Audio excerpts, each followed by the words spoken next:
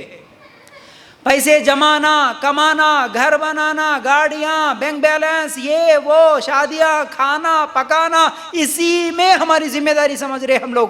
میں، میری بیوی، میرے بچے، میرے شوہر، یہی میری زندگی ہے سمجھ رہے۔ نہیں نہیں، یہ سب ضرورتیں ہیں۔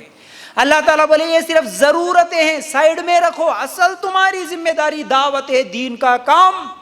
مسلمان عورت ہو یا مرد ہو، تمہارے آنکھوں کے سامنے کتنے بچیاں بگڑ رہی ہے، تمہارے آنکھوں کے سامنے کتنے بچے بگڑ رہے ہیں، تمہارے آنکھوں کے سامنے اسلام کو کتنا بدنام کیا جا رہا ہے، تمہارے آنکھوں کے سامنے نکاح کو کتنا مشکل کیا گیا ہے، تمہارے آنکھوں کے سامنے کتنے زنا ہو رہے، قتل ہو رہے، شراب پی رہے، سود کھا رہے، کیا کیا نہیں ہو رہا۔